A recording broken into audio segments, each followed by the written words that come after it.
This is News 25 with Deanna O'Donnell. News 25, local news you can count on. News is brought to you by J.K. Nelson Law. Call 727-9900 today for your free consultation. If you need a lawyer, you need Nelson. Welcome to KPVM TV and Ace Country Radio's News 25. It's Friday, September 17th. I'm Deanna O'Donnell. Well, an iconic structure has been destroyed by fire. The historic Mount Charleston Lodge at Kyle Canyon was leveled by an intense fire that was first reported around 4:45 Friday morning. The lodge was built in 1962 after the original lodge was destroyed by fire in 1961. The Clark County Fire Department says it appears the fire originated in the dining room area. Authorities have not done a sweep to check for fatalities, but no one is reported missing. Fire officials say no injuries have been reported and no firefighters were hurt while battling the flames. An investigation into what triggered the fire is already underway. Firefighters say the flames were so intense they immediately determined there was no way to save the structure and instead focused on protecting the surrounding cabins and wildland area. Ellis Island Casino and Brewery of Las Vegas bought the property in 2018. They say they'll rebuild. Dozens of firefighters from Mount Charleston Fire Protection, Clark County Fire, Las Vegas Fire, and the Bureau of Land Management helped control and extinguish the fire. The Mount Charleston Lodge was a popular summer retreat from the valley heat, where temperatures were typically 30 degrees cooler. The bar and restaurant were also popular with not only visitors, but locals as well. Well, Reflections Healthcare is mourning the loss of one of their own once again in the community as well after losing the healthcare worker just recently at the age of 35 to COVID-19. They regret to inform the public that Dr. William Craig has now passed away this morning due to COVID-19. They say that they are assisting patients in securing a new primary care physician and that more information and memorial services will follow at a later date. And of course, all of us here at KPVM TV have our hearts and prayers going out to the Reflection Healthcare facility and, of course, Dr. Craig's family. The Nevada Highway Patrol has identified a motorcycle rider who was killed in a crash earlier this week near Good Springs.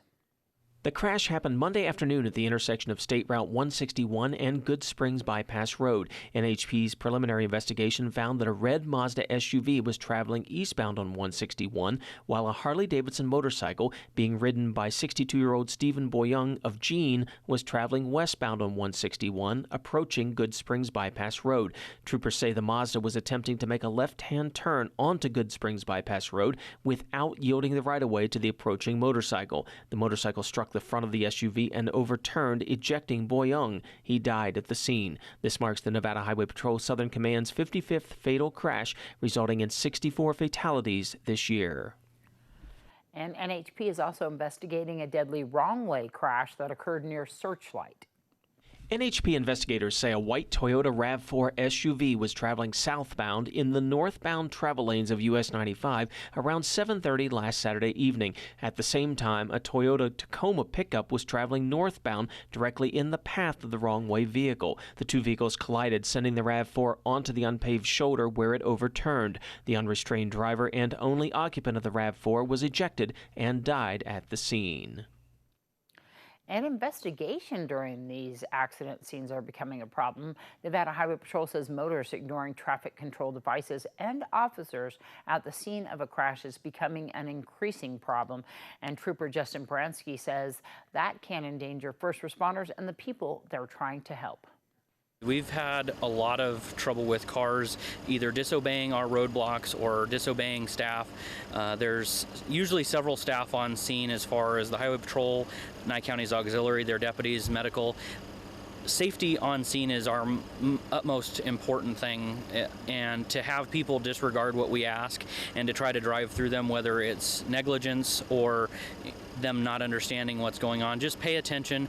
Don't be in a hurry. If you've got to turn around, it's because we're trying to protect everybody on scene, including the victims of the crash and then all of our staff that we have on scene. So please just pay attention, look at roadway markers as far as cones or flares or just lights, and just do what we're asking, because we're just trying to make sure that everybody's safe out here on our crash scenes.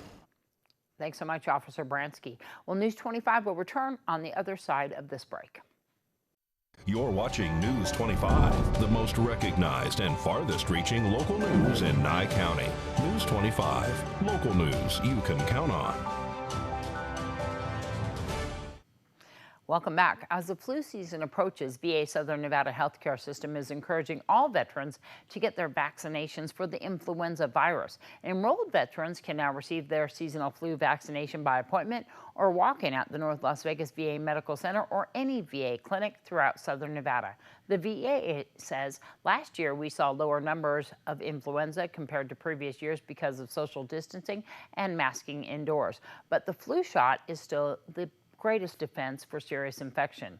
Last year, the Centers for Disease Control and Prevention estimated more than 410,000 flu hospitalizations and more than 24,000 deaths in the United States during flu season. The upcoming flu season will coincide with the COVID-19 pandemic. Flu and COVID-19 can each lead to severe illness, hospitalization, or death. Additionally, if you are enrolled in the VA healthcare system, you can receive a seasonal flu vaccination at more than 60,000 locations through the Community Care Network, in-network retail pharmacies, and urgent care partners. Veterans can visit va.gov for more information. Well, the Bounty Hunter Saloon will be reopening following a vehicle crash that majorly damaged the front portion of their structure last month. Daryl Kepner, the owner, says that they are excited to reopen this Sunday and hopes the community will join them. The Bounty Hunter is located on 2nd and East Street here in Pahrump. For more information, go to their Facebook page. Well, Nevada Humanities announced a funding opportunity to grant $612,000 to Nevada communities through Nevada Humanities American Rescue Plan Relief and Recovery Grants. These grants, with application deadlines beginning October 1st of this year, are designed to provide critical funding to humanity-focused nonprofit organizations across Nevada that have suffered from the COVID-19 pandemic. Nevada nonprofit organizations that offer humanities programming are encouraged to apply. The results of a national survey reveal some surprising findings about mental health. The poll was created by the National Alliance on Mental Illness, better known as NAMI. NAMI Chief Medical Officer Dr. Ken Duckworth says a new data paints a vivid picture of the nation's current realities about mood disorders. NAMI contacted about 2,000 people who live with mood disorders, defined as major depression, bipolar disorder, postpartum depression, to get their experience of how this whole pandemic has been for them.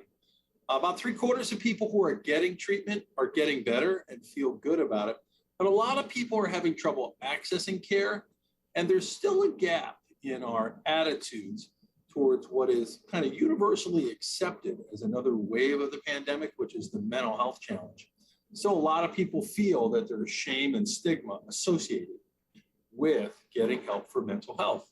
So I would say there's some good news in this survey and some work to be done. I think mental health went from a they problem to a we problem. So many of us know somebody or ourselves have experienced some aspect of mental health challenges. Not everybody has a mental illness or a mental health condition, but a lot of people have noticed the loss of structure, change in social contacts, the lack of certainty, certainly in your area, wildfires. I mean, this has been a very difficult time for people. So I think there's more conversation about mental health.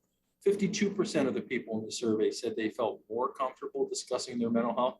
So this may be a silver lining of what is clearly another wave of this pandemic. More people are living with mental health conditions than were before the pandemic. So we're facing a new challenge. Support groups are very powerful for people. NAMI has support groups everywhere. You can find them at NAMI.org. Your primary care doctor may be able to refer you to the right thing. And your health insurance plan is not allowed to say that they don't have any therapists for you. You're paying for health insurance if you have it, and it is their obligation.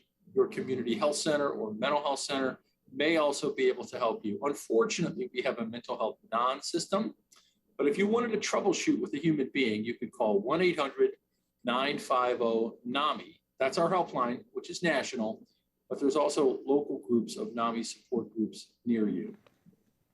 Thank you so much, Dr. Duckworth. Well, Pahrump Valley Fire and Rescue and Nye County Sheriff's deputies have responded this evening to two, it appears to be minor accidents. One there is at Calvada and Pahrump Valley Boulevard, and the other one is on West and 4th Street. So if you need to go through those areas, they are diverting traffic around those two scenes. Well, with more kids learning virtually from school, the amount of screen time has increased, and research has shown that can cause issues for their eyes. This past year, almost year and a half now has been pretty rough on kids' eyes. Not just kids, adults too, but in particular, the kids have been coming in with a lot of problems. Dr. Allison Babish is a pediatric ophthalmologist for Cleveland Clinic. She says they often refer to the issue as digital eye strain, which includes symptoms like headaches, a dry eye feeling, and blurry vision. Ideally, she says the best way to treat that is by cutting down on screen time. However, that's not always possible, especially if a child is learning remotely. If that's the case, she recommends using the 20-20-20 rule. For every 20 minutes of screen time, you give your eyes a 20-second break and try to look 20 feet away. Other things that you could do, depending on how severe your symptoms are trying to remember to blink, but it's actually kind of hard to remind yourself to blink. But even just resting your eyes by closing them for even a few seconds can help. Some people do use artificial tears, eye drops, to help relubricate their eyes. Usually you don't have to do that if you can take enough breaks and limit the screen time. Dr. Babish says the good news is that symptoms related to digital eye strain are all temporary and should not cause any long-term side effects. If your child's vision problems persist, you should talk to an eye doctor. And more news right after this break. You're watching News 25, brought to you by Mountain West Lawyer, Injury Attorneys, 727-9500. News 25, local news you can count on. The Internal Revenue Service and the Treasury Department has announced that millions of American families are now receiving their advanced child tax credit payment for the month of September. This third batch of the advanced monthly payments, totaling about $15 billion, is reaching about 35 million families across the country. The majority of payments will be issued by direct deposit. Under the American Rescue Plan, most eligible families receive payments dated July 15th and August 13th, along with the September 15th payment. Future payments are scheduled for October 15th, November 15th, and December 15th. For these families, each payment is up to $300 per month for each child under the age of 6 and up to $250 per month for each child ages 6 through 17. Families will see a direct deposit payment in their accounts or receive them by mail by paper check by the end of September. Nevada Rural Housing Authority continues to accept applications for CHAP emergency rental and utility assistance funds remaining. Tomorrow night at Saddle West Casino, 6 senior ladies will compete for the title of Miss Senior Golden Years 2021. Tonight, we meet the final contestant, Brenda Bolton. Hi, my name is Brenda Bolton. I am contestant number 6 in the Senior Golden Year pageant. We are going to be having the pageant on September 18th at Saturday. The doors open at 6 and the show starts at 7 o'clock. It's very exciting. We're going to have lots of entertainment. One of my passions is singing and teaching. So come on down and have a wonderful time with us at the Senior Golden Year pageant. Thank you. And speaking of that, CHAP funding, emergency rental and utility assistance funding is still available for qualifying rural Nevadans. Nevada Rural Housing Authority continues to accept applications for that program immediately for tenants residing in any rural Nevada county. CHAP contact information for Washoe and Clark counties are provided. Tenants who have had a reduction in or loss of income due to COVID-19 are encouraged to apply, and landlords are able to initiate the application on behalf of that tenant. Rental assistance can pay as much as a year of rent, and utilities past due balances are also paid for future amounts owed. For more information and that phone number, you can go to nvrural.org. When it comes to our health, it's important to take care of our heart. In today's Medical Minute from Spring Mountain Medical, nurse practitioner Marquita Arrojo explains how lifestyle changes can resolve many cardiac issues. This Medical Minute is brought to you by Spring Mountain Medical, healthcare the way you've always imagined it. Hi, I'm Marquita Arrojo with Spring Mountain Medical, your hometown health and wellness provider. Today I'm going to talk about cardiac care. Your heart is one of the centers of your health and well-being. Are you giving it the care it deserves? Each of us have factors that put our hearts at risk every day. Environmental factors include smoking, alcohol abuse, overeating, an inactive or sedentary lifestyle. Each of these contributes significantly to the decreases in cardiac function. Factors that cannot be changed include age, gender, and family history. Too often, providers prefer medication over lifestyle changes. Many cardiac issues can be resolved through lifestyle changes in diet, exercise, and sleep. I believe there's a proper place for medication and prescribed when appropriate. You should always consider these lifestyle changes first. I'm Marquita, and this has been your Medical Minute, brought to you by Spring Mountain Medical. And today in our Ed News segment, as classes resume at a school serving a majority of students that are economically disadvantaged and at risk, there's a renewed effort on reading and writing skills. A strong literacy program has always been part of the curriculum at Life School in Texas. But now, as the pandemic threatens to derail their work, they're doubling down. Kim Martinez reports. Vegetables need time to grow. Reading is an essential part of every student's education, but at Life School, Cedar Hill, Texas, Assistant Principal Andrea Robertson says literacy is job one. We know that if students cannot read by the 3rd grade on grade level, then they're more likely to not be successful academically and in life. And so at Life School, we have made it our main goal to make sure that our students have what they need and have the resources that they need in order to reach that goal. As a Title I school serving 86% minority children with 60% at an economic disadvantage, Life School realized that the challenges those students faced were exaggerated during the pandemic. And as a result, this past summer was spent trying to catch students up with extra instruction. That effort is ongoing this fall. Everybody on campus just doing extra tutoring in classrooms, et cetera, to get them to where they need to be. So you have a lot of different emotions on here. Who's going to be in your story with you? For teachers such as Tiffany Nyland, having all of her students back in class on campus this year is something she's been looking forward to. It just wasn't the same. You know, I like to be here and being able to interact with them. I love my students. They're great. They work hard. They love to learn, you know, they love to read, they learn to love new things, they're so engaged. As engaged as their teachers are, especially those who serve the students most at risk during this difficult time. This has been the hardest year for teachers in general, and they're working harder in every aspect, but it weighs heavy on teachers' hearts to get those kids where they need to be and to see how far behind they are. Kim Martinez reporting. News 25 WeatherCam is brought to you by Lerner and Rowe Injury Attorney's Office in Pahrump. In a wreck, need a check? Call 702-877-1500. Taking a look out over those mountains over there with a little bit of clouds rolling in. We'll find out about your weekend weather right after the break. News 25 weather is brought to you by Dairy Council of Nevada. The splash of cream in your coffee, the dollop of sour cream on your burrito, the melted toasty cheese on your pizza. Undeniably delicious, undeniably dairy. Enjoy what's real. Hi, good evening, Nevada. It's John Kohler from the KPVM Channel 25 Weather Studios. Nice to see you on a Friday. We all made it. How about that? Get ready for the weekend? All right, let's take a look at the temperatures as we and make some plans for the weekend, shall we? It's 80s, high 80s and low 90s from top to bottom, pretty much all the way down to Goldfield and Beatty, even 91 degrees.